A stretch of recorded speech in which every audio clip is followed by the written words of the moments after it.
So hello everyone, আমি অনিমেষ আবার চলে এলাম নতুন একটা ব্লগের সাথে। আর আজকে আমরা যাচ্ছি ডান্স রিহার্সালে। আর ঘর থেকে সকাল সকাল বেরিয়ে পড়েছি রাস্তায়। আর রাস্তা থেকে আমরা যেতে যেতে দেখি সেই আমার গুরুদেবের একটা পোস্টার, আমাদের রঘু ডাকাত, যে মুভিটা আসছে পুজো রিলিজ হচ্ছে, অবশ্যই আপনারা দেখবেন। আমি তো ফার্স্ট ডে ফার্স্ট শো, যাই হোক তারপরে তাড়াতাড়ি করে রিহার্সাল রুমে গেলাম। রিহার্সাল রুমে গিয়ে যে সিকোয়েন্সগুলো আনকমপ্লিট ছিল সেগুলো কমপ্লিট করা হলো। আর এদিকে ম্যাডাম খুব ক্লান্ত, ঘামগুলো সব আমার জামায় মুছছে। সো হে এভরিওয়ান, আমি অনিমেষ, আমার সাথে যদি হাই ডান্স সঞ্চিতা পাত্রী খোঁজা চলছে। জয়দা এখানে মানে এটা অনেক পাত্রী খোঁজা চলছে, মোটামুটি পাত্রী চাই, পাত্রী 48 মিনিটের পাত্রী হলে পারফেক্ট। একদম সিরিয়াসলি ওখানে নিয়ে চলে যাবো আমরা। ইনকি টঙ্কি। নমস্কার অনিমেষ। অনিমেষ হ্যাঁ ছবি তুলে দিচ্ছে।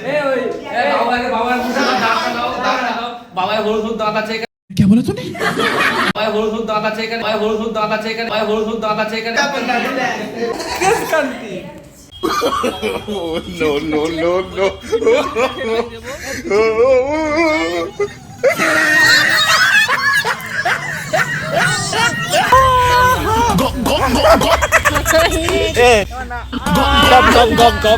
এসব কি খাচ্ছ তুমি? বয়স্ক এসব কি লুকাচ্ছ কি? এসব কি কলেজ স্টুডেন্ট এসব কি? আমরা এনজয়মেন্ট করতে করতে বাড়ির দিকে যেতে থাকি। আর আপনারা এরকম ভিডিও দেখতে অবশ্যই আমার সাথে যুক্ত থাকুন। এখনকার জন্য টাটা, বাই বাই।